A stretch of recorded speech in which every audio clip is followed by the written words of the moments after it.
부모 상담에 대해서 우리가 지난 시간에 1시간 했고요. 거기에 대한 피드백은 좀 이따가 다시 좀 보도록 하고, 지난주에 했던 거는 마음의 변화의 중요성 해서 마음의 변화에 대해서 생각을 해봤고, 거기에 대해서 또 그림도 그려서 이런 그림을 좀 그려봤죠. 그래서 마음의 변화, 그래서 행동에 따라서 어떻게 할 수 있는지, 행동이 달라져도 마음을 잘 찾아가면 자녀의 시기에 따라서 필요한 일들을 잘 해볼 수가 있겠어요. 자녀는 자녀대로 시간을 보내죠. 그래서 첫 번째 자녀, 두 번째 자녀, 세 번째 자녀 다 마음을 잘 보려고 하면 그 변화 과정을 이렇게 확인할 수 있겠습니다. 마음이 어떻게 형성되는지를 볼 수가 있겠어요. 마음의 형성에 대해서 여러 가지를 우리가 생각을 했고, 그리고 그런 마음의 변화에 대해서 교재에서는 하나님 말씀 통해서 이제 이런 것들을 했고요. 그리고 어, 아비들아 너희 자녀를 노엽게 하지 말라라는 속에서 설명이 필요하다는 거. 그 다음에 악심을 품고 하나님에게서 떨어질까 조심할 것이요. 또 죄의 유혹으로 완고하게 되지 않도록 해라. 그래서 자녀들의 마음이 어떻게 형성되는지를 보고 그 마음의 변화에 이게 초점을 맞출 때 자녀들이 죄의 유혹으로 완고해지지 않는 악심을 품지 않게 되는 그거를 잘 막아낼 수 있는 그런 부분들을 우리가 해나갈 수 있겠습니다. 이제 그게 이제 오늘 우리가 보게 될 부모 상담의 근원의 중요성. 그래서 우리가 부모 상담을 성경적으로 해 나가려고 하고 있을 때 이 성경적인 부모 상담이 이 심리학적인 또 세상적인 부모 상담과의 그런 어, 차이점도 우리가 함께 생각을 해 볼 수 있겠습니다. 다 연결되는 고리가 있는 거죠. 오늘 우리가 이 마음의 변화에 대해서 좀 더 생각해 보려고 할 때, 이런 부분을 생각을 해 볼 수가 있겠어요. 여러 가지 마음의 변화에 대해서 우리가 생각해 왔던 일들이 있는데, 그 중에 하나를 이렇게 설명을 해 보도록 하죠. 마음의 변화에 형성되는 세상에서의 그런 어떤 영향력을 이렇게 그림으로 표현을 할 수가 있겠어요. 이제 이게 형성되는 과정인데, 이 안에 자녀의 마음이 이게 다양하게 이제 변형이 되거든요. 예를 들면, 이해되지 못하는 심층 문제라고 해서 마음속에 이런 심층 문제가 생기거나 그래서 사건들이 생기고 그리고 그 사건들로 인해서 감정이 생기고 그 감정으로 인해서 여러 가지 행동들이 생기고 또 다른 감정으로 인해서 또 행동들이 늘어나고 이렇게 되면은 이 시기는 어떤 시기에 해당이 되냐면은 질풍노도의 시기로 볼 수 있죠. 그래서 중1, 중학교 1학년, 그 다음에 중학교 2학년 시기에 보면 이런 일들이 많이 생겨요. 그러니까 심층 문제가 많이 생겨날 즈음이 되는 거죠. 15, 16세 시기에 중2 시기인 거죠. 그러면 그런 부분에 대해서 마음은 어떤 식으로 영향을 받는가 하면 이 마음이 이렇게 이 부분에서의 그런 어떤 어려움을 갖게 됩니다. 이제 이게 이제 심층 문제가 생겼다라는 뜻이에요. 그리고 이러한 심층 문제는 바로 이렇게 좀 더 설명을 할 수 있는 거죠. 그래서 이런 여러 가지 사건들이 있는데 왜 우리 집에는 뭐 돈이 없어요? 왜 이거는 못하게 해요? 왜 이건 또 이런 일들로 일어날까요? 그럼 이제 여기에 이제 감정이 생기는 거죠. 그러면 이제 이런 부분에 이제 심층 문제가 생기는 거예요. 그러면 이런 식의 심층 문제가 생기고 어려움이 생길 때 이 부분을 해소해 주기 위한 노력이 바로 마음에 대한 이해가 되겠습니다. 자녀의 마음이 지금 이런 문제가 생기고 있구나 라고 하는 요거를 잘 해소해서 이게 뭐가 돼야 되냐면은 이게 더 좋은 모습으로 변형이 돼야 되는데 그걸 좀 더 도식화한 것이 어,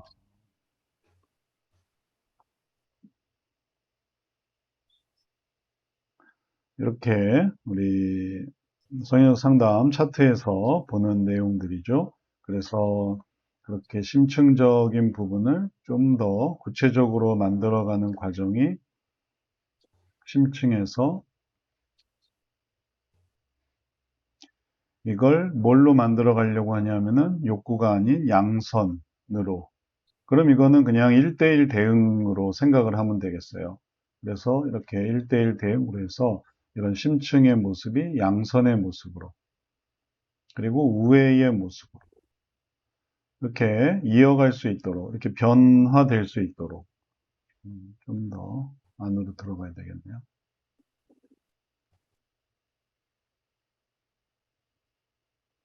우애의 모습으로 갈 수 있도록.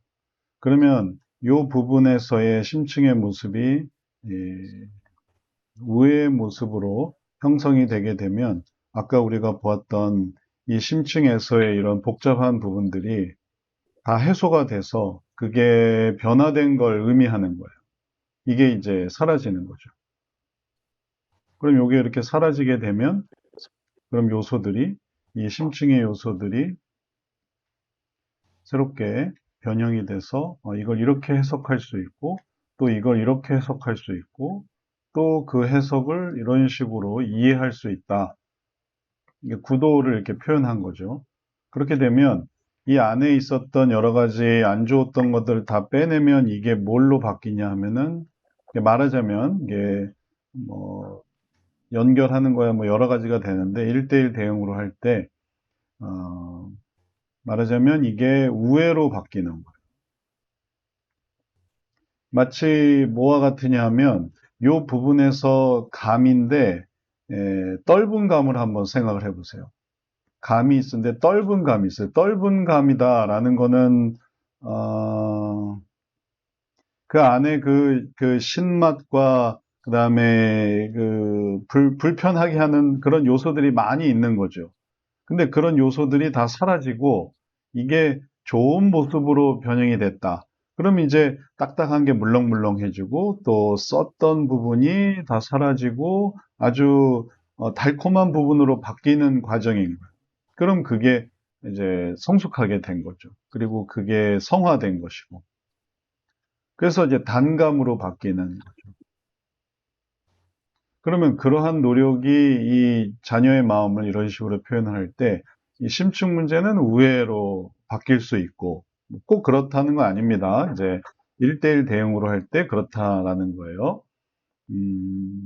그림으로 이렇게 표현할 수 있고, 좀 더 알아보기 쉬운 구도로는 이렇게 할 수도 있죠.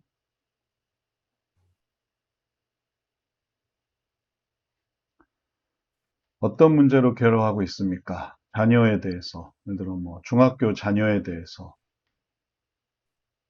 그래서 중학교 자녀가 어떤 문제로 괴로워하고 있는지를 어, 심층의 문제가 있다면 그 심층의 문제가 어디까지 변형될 수 있냐면 우회로 우회로 변형될 수 있죠. 그럼 이렇게 변형이 될 때 그때 이제 이게 성숙이 된 거죠. 그러면 심층이라는 문제에 마음의 이해가 생기고 그거를 우애라는 그런 마음의 표현으로 그리고 마음의 이제 변화된 모습으로 이게 바뀌게 되면 그럼 이게 바로 우리가 지금까지 얘기했던 지난번에 얘기했던 이 행동의 이해 속에서 마음의 이제 구성을 완성해 간다는 그런 이제 설명이 되겠어요. 자, 이런 식으로 해서 각각의 시기마다 다 생기는 그런 일들이 있어서, 그래서 중학교 2학년 때, 중학교 1학년 때, 아니면은 그보다 더 초등학교 6학년 때, 아니면은 5학년 때, 아니면은 4학년 때, 3학년, 2학년, 1학년, 그 모든 시기를 다 잘 도와줄 수가 있겠어요. 이게 조금 나이가 좀 잘못되는데 8살부터 시작이 되는데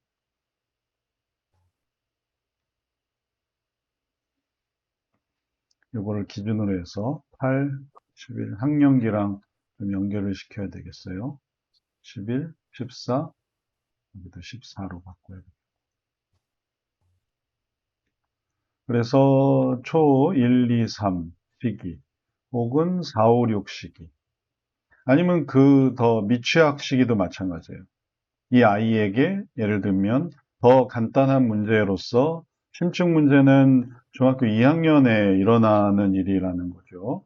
음, 얼마 전에 어떤 부모님에게서 자기 자녀의 중학교 2학년 그 중2병에 걸린 아이의 그런 어려운 얘기를 들었는데 길가에서 엄마를 만나면은 도망간다는 거예요. 그래서 엄마가 이해를 할 수 없는 거예요. 왜 우리 아들은 아들 셋을 키우는 어머니셨는데 그 중에 이제 막내 아들인데 왜 우리 아들은 길가에서 나를 만나면 도망갈까요? 이해를 못 하는 거. 그리고 아들에게 10,000원을 주면은 이 아들이 이제 주일 오후에 10,000원 돈이 착착착착 빠져나간대요. 그걸 엄마가 핸드폰으로 보고 있는데 PC방 2,000원, 노래방 2,000원, 간식 2,000원, 탁탁탁탁 해서 하루 동안에 그 돈을 다 써버린다는 거예요. 그럼 이 애를 도대체 어떻게 케어를 해야 되고, 어떻게 돌봐야 되고, 그러니까 엄마가 아주 고민이라는 건데, 그게 막내라는 아이니, 그 위에 첫째, 둘째에 대해서도 역시 이해를 못하고 있으니까 막내의 이런 모습도 그냥 혼란 그 자체가 되는 거예요. 그래서 그런 부분들을 뭐 막내라도 큰애, 둘째는 또 은혜로 키웠다 하더라도 또 막내가 또 그럴 수도 있으니까 막내에게 어떻게 하면 또 지혜로운 자녀 양육을 할 수 있을까? 지혜로운 부모가 될 수 있을까? 이제 이런 것들을 고민하면서 이런저런 얘기를 했는데 만약에 이제 이런 문제로 생긴다면 이것도 역시 각 시기별로 마음의 부분을 잘 다뤄야만 이제 이 부분을 해결할 수 있지. 그러지 않고 지금 갑자기 생긴 문제라고 생각한다면은 종잡을 수가 없는 거죠. 근데 그 전에 어땠고, 그래서 그걸 잘 따라가려고 한다면, 그러면은, 첫째도 원래 이랬구나, 둘째도 이렇구나. 이거는, 첫째는 그보다 더 이제 중학교, 또 첫째는 이제 고등학교까지 있으니까 별 문제 없으리라고 생각하는 게 아니라, 네, 큰애를 이해하는 데도 도움이 되는 거예요. 마음을 이해하면. 그래서 이 시기별로 이때는 이때고 뭐 이때의 특징은 이렇게 알아야 되고 이렇게 생각하면 얘네들이 컸을 때는 그런 건 또 새롭게 알아야 되잖아요. 그러니까 뭐 다 알아야 되는 복잡한 게 생기는 거죠. 아들 셋을 키우는데. 지금 둘째가 중학교 2학년에서 지금 나타내는 행동을 이해하려고 하다 보면 그러면 사실은 그와 연계된 큰애의 행동도 이해되는 거고 둘째 행동도 이해되고 큰애의 행동도 이해되는 거고 연속성 속에서 다 이해할 수 있습니다. 마음을 보려고 합니다. 근데 각각 시기별로 이걸 이렇게 잘라서 이 시기는 이렇고 저 시기는 저렇고 하려고 하면 이때는 이때고 또 둘째는 또 새로운 도전이고 큰애는 또 대혼란이 되겠죠. 큰애가 또 자라나고 그러는 상황에서 생기는 고민은 또 어려운 문제가 될 수밖에 없습니다. 그래서 우리들이 이러한 부분들을 이해하려고 할 때 이러한 원리를 가지고 마음에 이러한 변화가 일어나는구나. 그리고 이러한 변화를 이렇게 바꾸어 줄 때 이걸 또 그 다음에 이런 새로운 선순환의 모습으로 바꿔갈 수 있다. 이 소망을 가질 수가 있겠어요. 다른 것도 마찬가지입니다. 더 어린 시기에 예를 들면 우선순위에 문제가 있고 그 우선순위의 문제를 어떻게 해결해야 될지 잘 모를 때 얘한테 우선순위의 문제가 있구나. 그러면 그 우선순위의 문제를 해결하려고 하다 보면 그러면은 시기가 어떻든지 간에 시기가 뭐 중학생이든 아니면은 중학생에서도 또 우선순위의 문제가 생길 수 있는 거죠. 근데 그러다 보면 이 문제를 해결하는 것을 생각하다 보면 20살인데도 이 우선순위의 문제를 또 경험할 수 있으니까 언제든지 다 잘 해결할 수 있는 거예요. 어느 시기든지. 그래서 그런 부분들을 마음의 부분으로 시기별의 어떤 특성이나 이런 것들은 그거는 그냥 일반적인 이해로 생각하고 특수한 이해로 순위의 문제를 어떻게 하면 충성의 모습으로 바꾸어갈 수 있을까 이렇게 이 연결을 시켜 나가려고 하다 보면 그러면은 마음의 변화를 이룰 수가 있겠어요.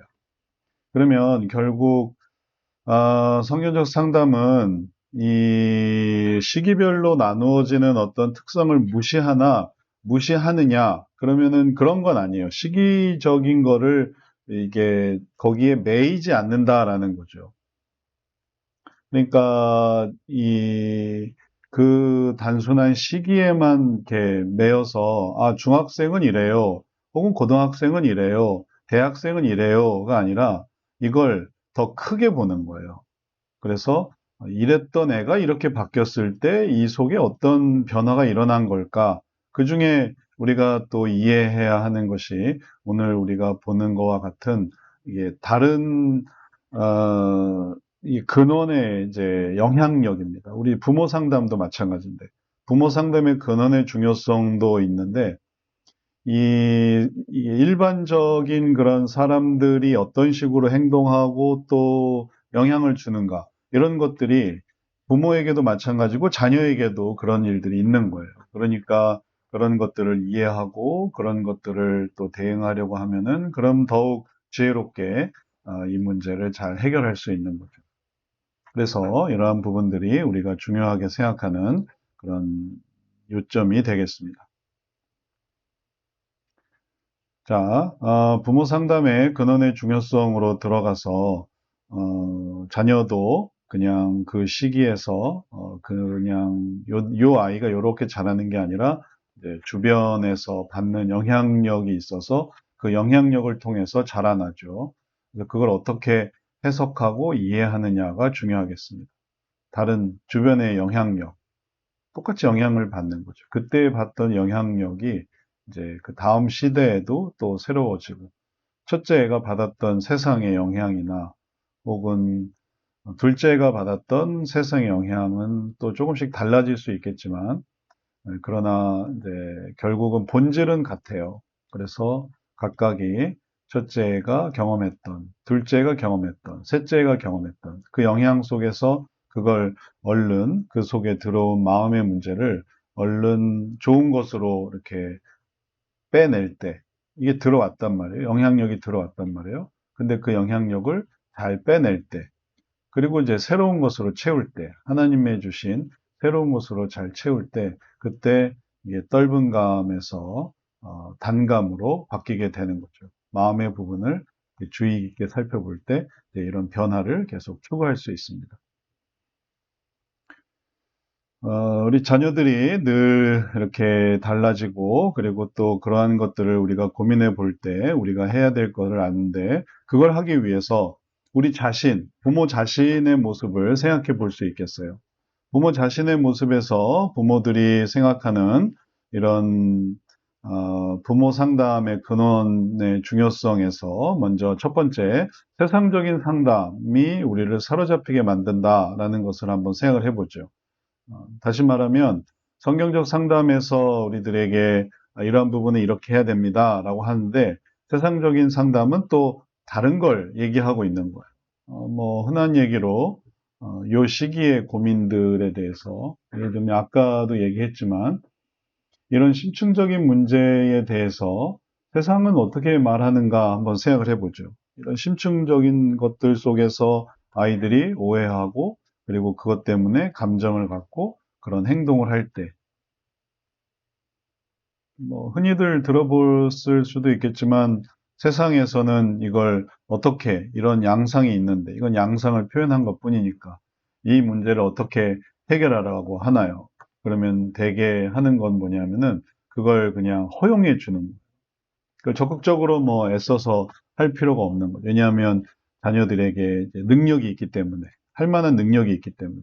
그래서 거기에 대해서 심리학자들의 그런 다양한 주장들 생각을 해보면 가장 많이 들어봤을 법한 얘기가 칼 로저스의 인간 중심 상담을 가장 많이 들었을 거예요. 그래서 경청, 공감, 동일시를 해주라는 거죠. 많은 분들이 경청, 공감, 동일시에 되게 반가워하면서 또 이런 방식도 있구나 하면서 또 여기에 이제 열광하는 걸 볼 수가 있어요. 그리고 경청, 공감, 동일시를 통해서 자녀들의 반응도 달라졌다라고 또 자각하기도 하고요. 어, 그럴 때 반응이 이제 흔히 있는 건 뭐냐면은 이런 부분에 너에게 이런 마음에 이런 문제가 있었구나. 그리고 그런 부분에서 네가 그렇게 행동을 하는구나. 그리고 이제 네가 이런 이상한 행동을 하는 게 이해가 된다. 이렇게 얘기를 해주고 공감을 해주니까 이해해주고 공감을 해주니까 그러니까 아이들이 막 환호를 저지르는 환호성을 이제 터트리는 거예요. 엄마 너무 고마워요. 이제서 저를 이해해 주시네요. 제가 이게 다 분노 때문에 그런 거고요. 이런 분노는 뭐, 우리 집이 가난해서 분노가 생긴 거고, 혹은 내가 못생겨서 분노가 생긴 거고, 또 내가 뭐 공부를 못해서 분노가 생긴 거고, 내 마음대로 다 안 돼서 그래서 분노가 생기고, 그리고 이런 것들을 다 이해해주고, 공감해주고, 그 다음에 허락해주니 감사해요. 막 눈물을 흘려요. 기뻐서 허락해주고. 그래, 그럼 그렇게 해라. 네가 그런 줄 몰랐다. 그러니까. 그럼 그 다음에 이제 생기는 일은 뭐겠어요? 그럼 이제 아주 대놓고 하는 거죠. 네가 그런 거였구나. 그래, 괜찮다. 너는 충분히 이 문제를 너 스스로 해결할 수 있어. 그래서 우리가 아까 보았던 이 모든 일들의 근원은 뭐냐면은 인간은 선하고 다 이 모든 것에 스스로 할 수 있는 능력이 있다라는 그런 근거에서 시작이 된 거예요. 칼 로저스의 주장 속에 선한 의지가 있다. 그리고 또 선한 본성이 있다. 또 이 문제를 해결할 수 있는 능력이 있다. 그러니 그런 능력 속에 또 그런 가능성 속에 이런 것들을 경청해주고 공감해주고 동일시해줘야 된다. 그러면 이게 이제 많이 들어본 얘기인데 여기에 어떤 개념은 없는가 하면은 선악의 개념은 없는 거예요. 아까 우리가 보았던 이런 문제에 심각한 선악의 문제가 있고 그리고 그런 부분 속에서 깨달아야 하는 아주 중요한 요소들이 있는데 이 속에서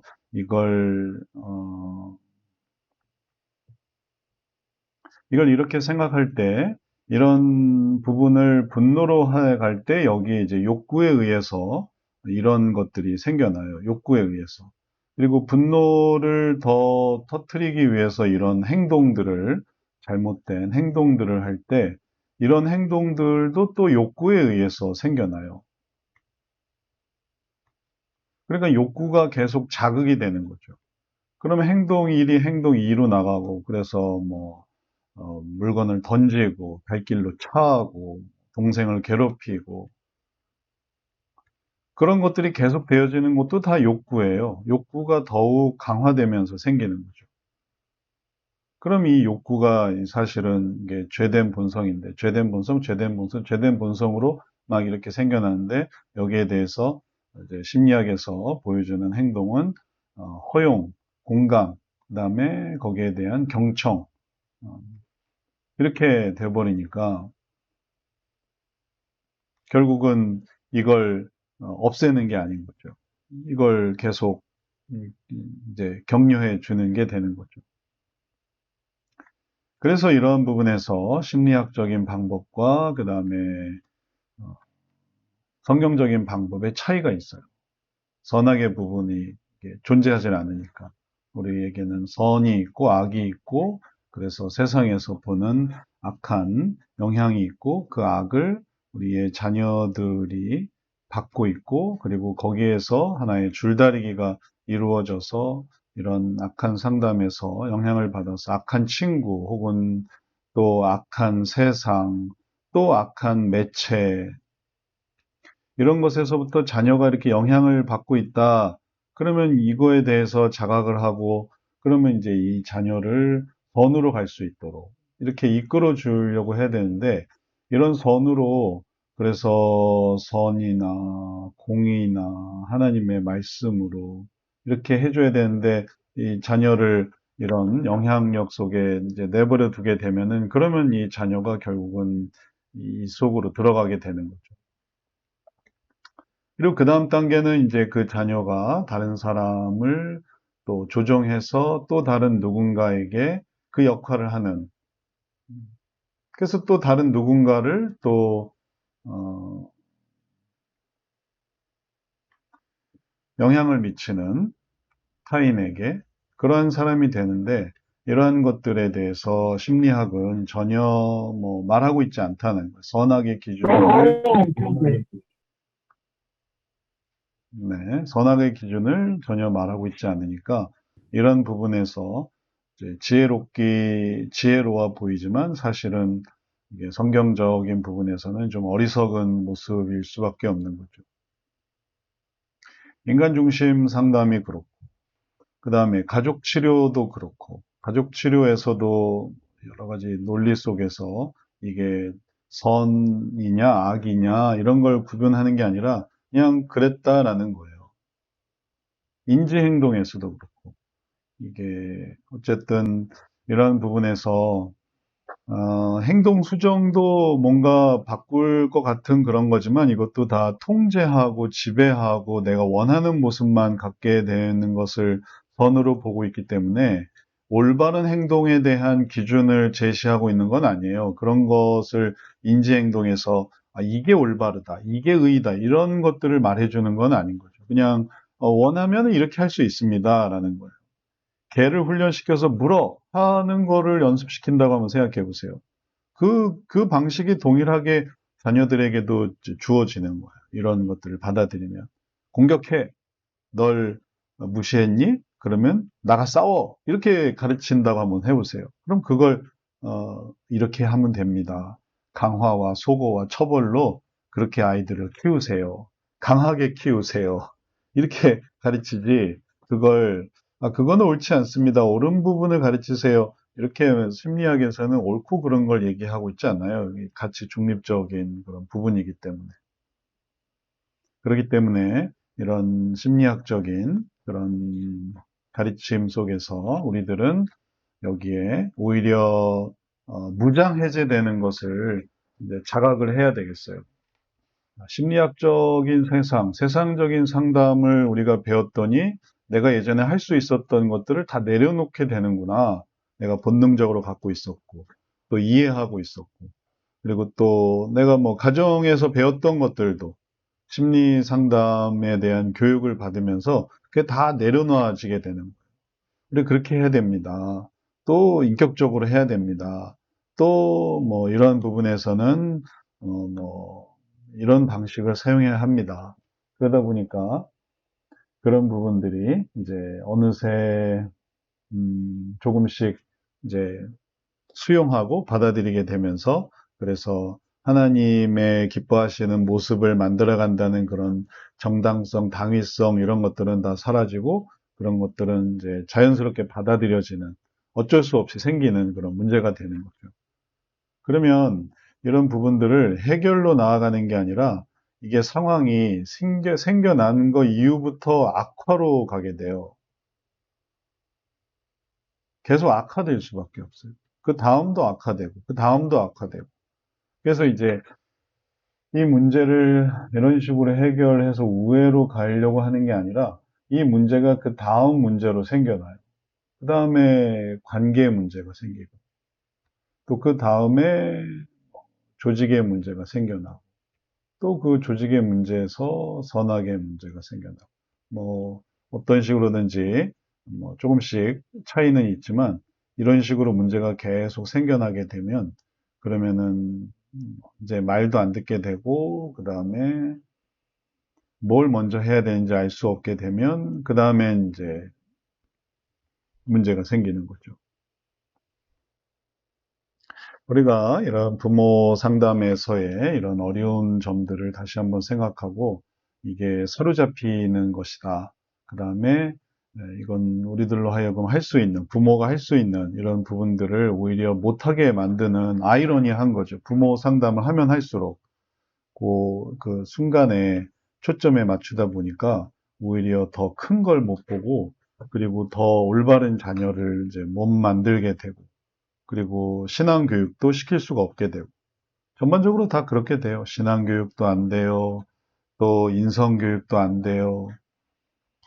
이게 아이러니하지만 하여튼 뭐 지금 현실이 그러니까 그런 부분을 자각하고, 그러면 다른 근원으로, 우리에게 있는 근원으로 나아가야 되겠어요. 심리학적인 모든 근원은 다 그런 걸 가르치고 있기 때문에 심리학을 하면 할수록 그런 식으로 이 욕구를 이제 허용하는 걸로 나아가게 되고, 이런 정신분석도 배우면 배울수록 그러면 결국은 뭐 죄성을 그냥 내버려 둬야 되는구나, 하고 싶은 대로 해야 되는구나, 이렇게밖에는 결론이 안 나와요.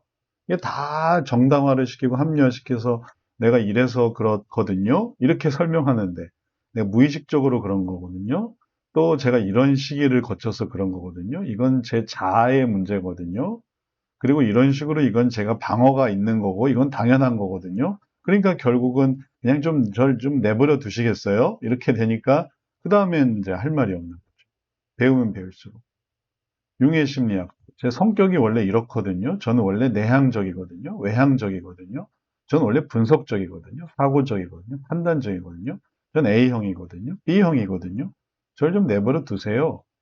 그러면 지금 당장은 편하죠. 내버려 두고 합리화시킬 수 있는 이유를 만들었으니까. 근데 이제 그 결과는 이제 그걸 받아들이게 돼야 되는 죄악으로 점차 물들게 되는 걸 받아들이게 되니까 그 다음에 이제 정신과로 넘어가는 거예요. 그런 부분에서 우리들이 부모 상담에, 세상적인 상담에 이런 위험함을 다시 한번 자각하고, 이제 그 다음에 나타나는 하나님께서 우리에게 말씀하시는, 하나님은 우리에게 뭐라고 말씀하셨는가? 어떻게 우리가 자녀를 키우게, 또 하나님께서 사용하시는 자원이 또 무엇이고, 그리고 또 하나님의 일들을 어떻게 활용해야 하는지, 이런 것들을 우리들이 또 잘 기억해야 그 다음에 이겨낼 수 있고, 그 다음에 또 거기에 대해 근거해서 또 잘 넘어갈 수 있는 그런 지혜로움으로 갈 수 있겠습니다. 아무것도 안 배우는 거는 그거는 세상적인 상담으로 가는 거예요.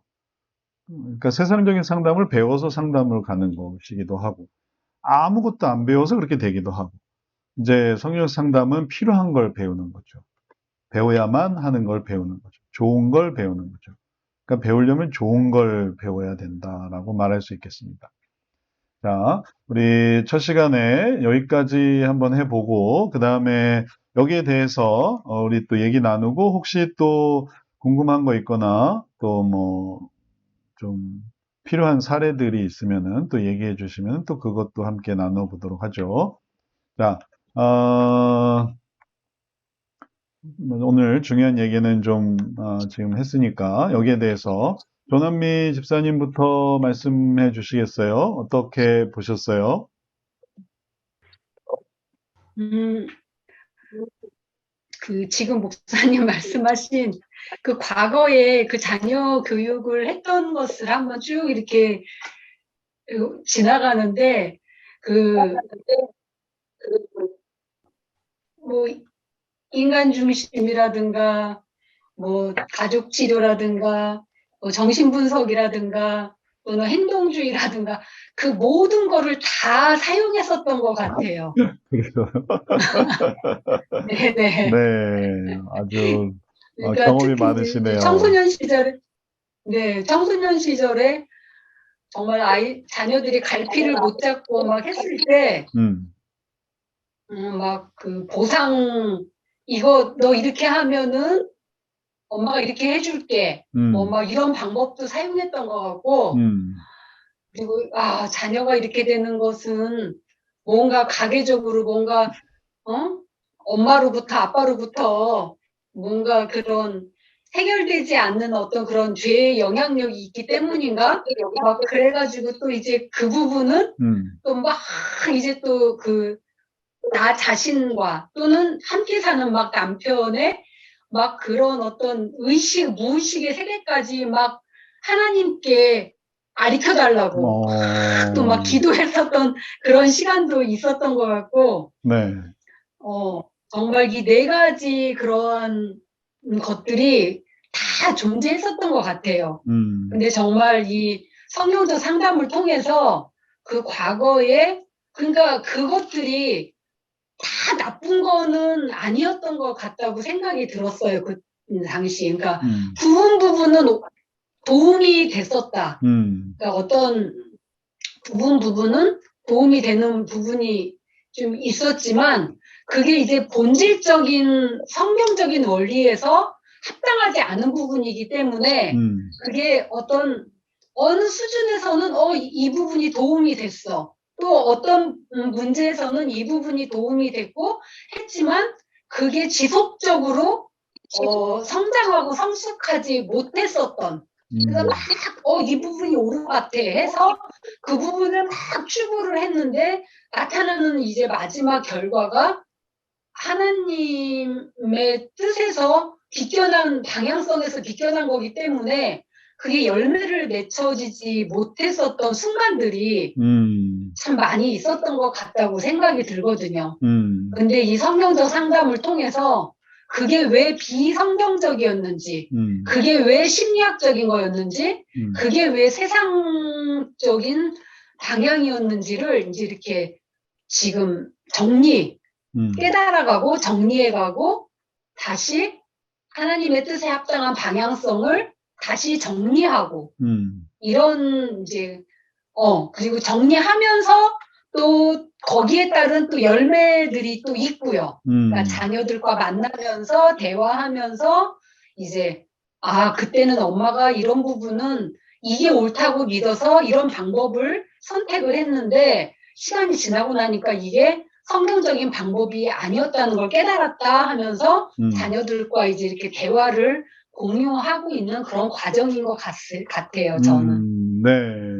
이제 잘 말씀해 주셨고, 또 경험적으로 또 그런 부분들을 얘기를 해 주시니까 또 우리가 더 피부로 와 닿고, 예, 그런 어떤 시행착오를 한번 또 생각을 해 주셨어요. 그런 시행착오에 네. 대해서, 우리가 또 많은 분들이 그런 비슷한 유사한 경우를 경험하실 수 있겠는데요. 그 시행착오를 어떻게든 또 이걸 이해를 하셔야만 해요. 그래야만 이런 부분들을 앞으로 이렇게 또 발전시켜 나갈 수 있겠구나라고 또 해석하고 또 그걸로 방향을 또 세워 나갈 수 있는 거죠. 자, 이게 하나님께서 만약에 우리들을 이렇게 인도해 주려고 하실 때 우리들이 이제 나중에도 이러한 거는 이제 중요하게 생각해야 될 부분이 될 거예요. 하나님의 가게 하시는 그런 인도하심이 있어요. 하나님께서는 우리 가정을 혹은 우리 자녀를 어떤 방향으로 인도하신다라는 그런 이제 전체적인 아웃라인과 자세한 계획이 있을 때 우리가 그거를 잘 따라 나갈 수도 있고 그 다음에 거기서 잘 따라 나가다가 어느 순간 뭐 이렇게 좀 벗어날 수도 있어요. 그 계획에서. 또 그 계획에서 또 비슷하게 이제 이어져 나가기도 하다가 또 너무 또 오버하는 그런 모습이 있을 수도 있어요. 예를 들면 뭐 이렇게 이런 부분이라든지 혹은 또 이런 부분이라든지 이렇게 해서 또 다시 또 돌아왔다고 한번 생각을 해보세요. 이런 부분이라든지 이런 것들이 우리들에게는 하나의 시행착오가 되는 거죠. 내가 이런 시행착오를 겪었다. 그리고 그런 시행착오 속에서 나름 뭐 고민하고 애썼지만, 그때 그건 좀 되돌이켜 봤을 때 효과적이 아니었던 것 같다. 그리고 이제 그걸 이렇게 깨닫고 다시 그러면 하나님께서 원하시는 길을 찾아가 보자라고 한다면은 그러면 다시 이제 이런 길들을 다시 또 따라갈 수 있겠어요. 그러면 이런 부분들은 우리가 평생에 뭐 한 번도 없을 거냐? 뭐 그런 건 아니죠. 저도 이제 심리학을 했던 시기가 있었고, 그때 또 그 좋다고 또 그걸 이제 제가 있던 교회에서도 막 가르치고, 뭐, 그걸로도 뭐 막 중고등 학생들 상담하고, 그때 교사여서 막 그랬던 시기가 있으니까, 이게 누구나 다 혹은 또 이런저런 모습으로 이런 시행착오들을 우리가 경험해요. 근데 이런 부분에서 중요하게 생각할 건 뭐냐면은 지난날 생각해 보면 이렇게 했지만 다시 돌아올 수 있게 해주신 것에 감사한 거고, 요런 부분이 있어서 감사한 거고. 내가, 어, 뒷발질을 했는데, 이게 또 됐네. 혹은 또 뒷걸음질을 쳤는데 또 이게 뭐가 됐네.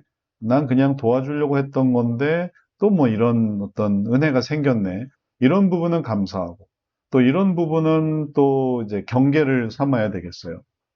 계속 이걸 한다는 건 뭐냐면은 이제 본능적으로 어떤 부분에서 뭐 이렇게 오버하는 것은 아니다라는 이런 감각이 있어야만 하겠어요.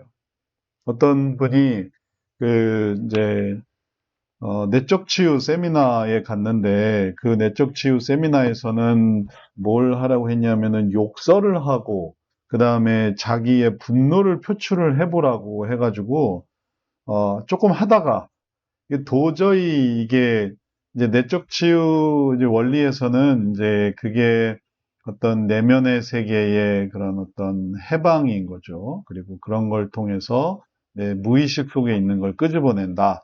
뭐 이런 거였는데 그게 이제 선을 넘어서는 거예요. 죄악을 그렇게 하는 건 좋은 게 아닌데 그래서 욕설을 해봐라, 뭐 폭력을 써봐라, 뭐 그걸 표현을 해봐라. 그러면 후련할 거다. 근데 하다가 내가 이건 아닌 것 같아요. 해가지고 이제 거기서 이제 돌이키고 뭐 세미나를 중단하고 거기 있던 수련회를 중단하고 오는 그런 경험도 있었던 걸 이제 들었는데 이런 식으로 어느 정도 하다가 이게 꼭 그것만은 아닌 것 같아. 혹은 내가 하기에는 좀 어려움이 있는 것 같아. 라는 자각이 있으면은 그럼 그거는 다행스러운 일인 거예요. 뭐든지 심리학적인 거를 사용했다 할 때, 왜냐하면 그런 어떤 선을 넘지 않는 모습이 결국은 하느님 방법은 뭘까를 찾아 나가는 그런 좋은 지혜로움으로 나아갈 수 있는 것이 되기 때문에 그런 거죠. 분별하는 거.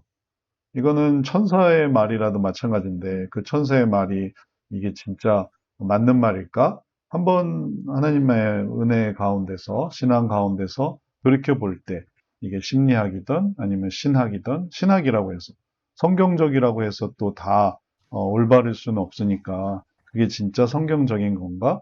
이런 것들을 하다 보면 하나님의 인도하심을 잘 따라가니까 이런 어떤 분별력과 자각이 되게 중요한 교훈이 되시면 좋겠어요. 앞으로도.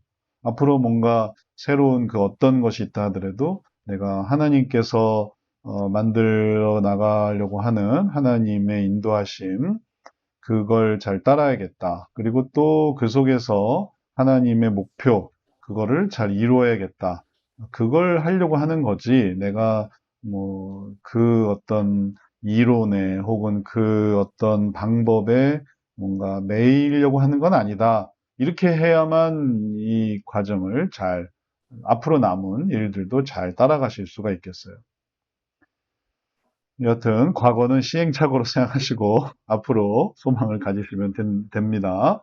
그 다음에 강영란 집사님은 우리가 지금 얘기한 것에 대해서 어떻게 생각하세요? 네, 말씀 들으면서 지금 이제 그 세상적 상담은 본능적이라고 했잖아요. 그러니까 저도 되게 많이 배워온 거나 이제 지금 말씀 들으면서 가정에서 주일학교에서 큰 애, 작은 애 막 이제 다 막 적용이 되는 거예요, 지금. 어떤 애는 내가 약간 인지행동 약간 좀 이렇게 조정하려고 하는 것도 있고 또 이제 큰애 같은 경우는 사춘기 이제 약간 중3인데 지금 진로 때문에 이제 힘들어하는 시기에 이제 시험을 낙방하는 이제 사건이 있었는데 이제 고통 부분을 배우면서 제가 얘들 감정을 이해하는 걸 못했구나. 이 아이가 그 낙방을 했을 때 그러니까 떨어졌을 때 얼마나 절망적이고 고통스러울까 이번 생각보다는 야 너가 지금 성적이 하위권이야 이렇게 제가 했었거든요. 근데 얘가 완전히 이제 그거에 대해서 이제 마음이 되게 어려웠던 거예요. 근데 이제 지금 말씀에서도 감정을 이해해줘야, 그러니까 얘가 이해를 못한 사건들이 있는데 이게 이해를 못하니까 감정은 떨어졌고 감정이 이제 분노까지 절망감과 있던 부분이 있었던 게 있었어요. 그래서 그 사건을 통해서도 이제 제 가운데 아이들 뭐 현실 직시가 아니라 감정을 이해해주고 할 때 다시 올려줘야 되는데 이 선순환을 올리는 게 저도 좀 쉽지는 않더라고요. 그래서 이제 계속 하나님께 의지하고 이제 계속 아이한테 이제 하나님의 계획을 바라봐야 된다. 이제 하나님이 동행하시고 너에게 이 사건이 너무나 중요한 사건이고 너무나 좋은 사건이다 하지만 이제 해서 하기 때문에 너가 다시 하나님 앞에 기도하고 다시 노력해보자 해서 이제 조금 아이도 올라오긴 했는데 제가 온전하게 아이에게 선순환을 올려주는 아직 이게 그러니까 조금 파악은 됐어요. 고통을 통해서 이제 이렇게 고통으로 가는 부분이 조금 심층으로 가는 부분이 파악은 됐는데 올리는 게 지금 좀 저는 어려운 것 같아요. 이제 그 부모 상담에서 우리가 다른 부분은 뭐 요 정도지만 하나님께서 우리에게 말씀하신 것을 기억해야 한다. 하나님이 우리에게 어떤 식으로 말씀해 주시는가 이런 부분에서 또 하나님이 사용하시는 자원에서 우리가 할 수 있는 여러 가지 일들이 있어요. 그게 이제 뭐냐면은 뭐라고 말해 줄 것인가에 관한 거예요. 뭐를 말해 주면 좋을까 할 때, 또 시기마다 또 배우시는 게 달라서, 뭐 어떻게, 다 일관적으로 적용되지는 않을 수 있지만, 하여튼 이거는 이제 언젠가는 배우시게 될 것이기 때문에, 뭐냐면, 적절하게, 심리학에서 쓰는 방식은 거기에서 예를 들면 뭐, 경청, 공감, 동일시, 뭐, 이 정도지만, 이런 걸 말해주는 것으로 이제 이게 합리화되는 거지만, 이 성경 상담에서는 이런 상황을 예를 들면 적용적 해석으로 얘기를 해준다든지, 예를 들어 원리를 생각하면서 하나님은 연단하신다. 금도 뜨거운 불로 연단하신다. 그리고 연단 속에서 하나님의 이런 하나님께 의지하고 그리고 또 그걸 통해서 하나님을 더욱더 붙들게 하셔서 더 성숙하게 하신다. 그러니 이 고통의 시간에서 또 하나님을 바라보는 게 더 필요하겠다. 이렇게 얘기를 해주고, 그 다음에 예화를 얘기를 해줘서, 그러면 예화 중에 누가 있느냐? 연단받은 그런 사람이 누가 있느냐? 그러면은 성경에 엘리야도 연단을 받아서 좌절했지만은, 그러나 훌륭한 사람이 됐고, 그 다음에 또 베드로도 연단을 받아서 그가 의심했지만 또 부인도 했지만 그러나 더 훌륭한 사도로 이렇게 세워질 수 있었고 사도 바울도 마찬가지고요. 서로 이런 예화나 그리고 또 설명해 줄 수 있는 얘기를 통해서 연단의 중요성을 연결해 주는 걸 생각을 한다면은 그러면 이 두 개가 이게 좀 더 할 만한 얘기 되는 거죠. 그래서 거기서 이제 할 수 있는 걸 한번 해보고 또 다른 걸 한번 또 연단을 위해서 인내를 좀 더 해보고 그리고 이런 것들을 해나가 보자. 그러니까 이런 식의 그리고 그렇게 했던 다른 사람들 뭐 일반적인 고통을 견뎌냈던 훌륭한 뭐 운동선수라든지 혹은 뭐 작가라든지 연예인이라든지 그런 사람들 그래서 이제 어려운 일들을 해나갔던 그런 사람들의 얘기를 해준다든지 그러면 이런 거는 적용적으로 해석하는 거예요. 그러면 이게 뭘 의미하냐면은 성경에는 이런 얘기가 수도 없이 많아요. 적용적으로 해석하고, 관점적으로 해석하고, 또 도덕적으로 해석하고, 이건 성경에 나온 걸 이제 정리한 것 뿐이니까. 극본적으로 해석하고, 지금은 이렇지만 앞으로 하나님은 더 큰, 좋은 결과를 우리들에게 예비해 주고 계셔. 욥의 인내가 그런 듯이 그리고 작은 것만 보지 말고 큰 걸 보게 하고, 그 다음에 통찰적인 해석을 통해서 여기서 깨닫게 하는, 하나님이 알게 하시는 것이 있고, 또 그래서 그걸 알려고 사건이 있고, 그래서 거기에 대한 감정을 극복해야 되고, 그래서 이러한 행동 속에서 좋은 모습을 가져야 되는 걸 이렇게 얘기를 하면은 이게 다 이게 하나로 연결되어 있는 그런 원리이기 때문에 하나의 통찰을 설명해 줄 수 있는 거죠.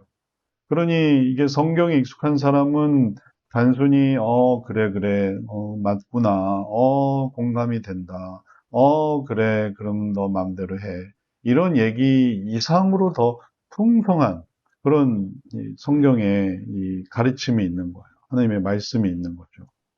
예, 또 우리가 그런 것들을 하나님께서 말씀해 주신 거를 생각을 해 볼 때 그런 말씀 속에서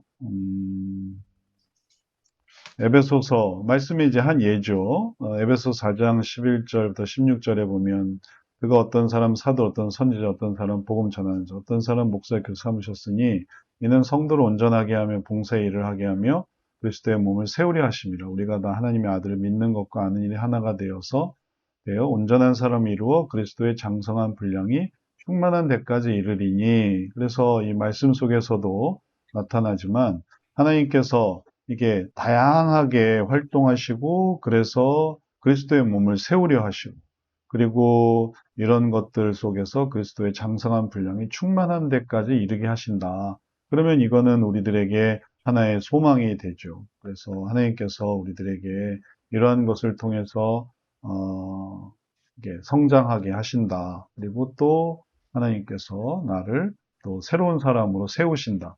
그래서 하나님과 나와의 관계를 더 생각해 보게 하면 그러면 해줄 말이 많은 거죠. 근데 아까 우리가 봤던 것처럼 성경에 해줄 말이 그렇게 많은데 그건 다 제외하고 그리고 단순히 심리 상담에서 세상적인 상담에서 아무 말도 하지 마라. 이런 말도 안 되고 저런 말도 안 되고 그냥 아무 말도 하지 말고 그냥 가만히 있어. 그냥 아무 말도 하지 마. 이래 버리니까 이제 그러면 지금까지 배웠던 그 수많은 말씀과 위로와 격려와 권면과 뭐 끊임없이 하나님께서는 알게 해주신 많은 그런 말씀들이 있는데 그런 걸 하나도 활용할 수가 없는 거예요. 그걸 이제 어떻게 활용해서 그런 것들에 다가가서 또 되게 위로해주고 격려해주고 또 힘을 또 불어넣어주고 또 이 속에서 있는 가치를 생각하게 하고 그러면 그런 것들이 우리들로 하여금 더욱 하나님 바라보게 할 수 있는데 이제 그러지 않으면은 그냥 좋은 기회를 놓치게 되는 거죠. 성경에도 빌립이 나다나엘을 찾아가서 예수님에 대해서 얘기하는 그런 과정도 나다나엘이 갖고 있었던 그런 자기만의 세계, 나사렛에서 무슨 선한 것이 나올 수 있겠느냐 이런 것을 깨트리는 중요한 요소가 됐어요. 그래서 난 망했어요. 전 끝났어요. 전 이제 앞으로 소망이 없어요. 그럴 때 거기에 대해서 이해가 된다. 네 말이 맞아. 그래도 돼. 이렇게 하는 것보다 이 자신의 이런 어려움 속에서 하나님이 가지고 계시는 소망과 그리고 또 위로와 인내를 얘기를 해줄 때 그때 그런 부분이 새로운 관점을 갖게 되고 또 더 나아갈 수 있는 거죠. 근데 이제 그런 얘기를 하다 보면 늘 이제 고리타분하다고 생각하고, 그리고 또 이렇게 하는 게 뭐가 도움이 될까, 이제 힘이 빠져버리니까 이게 못을 박아도 이게 안 들어가는 거예요. 못을 박아도 이걸 힘있게 박아야 이게 들어가는데, 톡톡톡톡톡톡 박으니까 아무리 못질을 해도 이게 박히질 않는 거죠. 그리고 그러한 중요한 시기에 뭔가, 해줄 수 있는 게 아무것도 없게 되고. 그럼 어떠세요? 이제 이해가 되세요? 할 수 있는 것들이 많이 있다라는 거? 네. 네.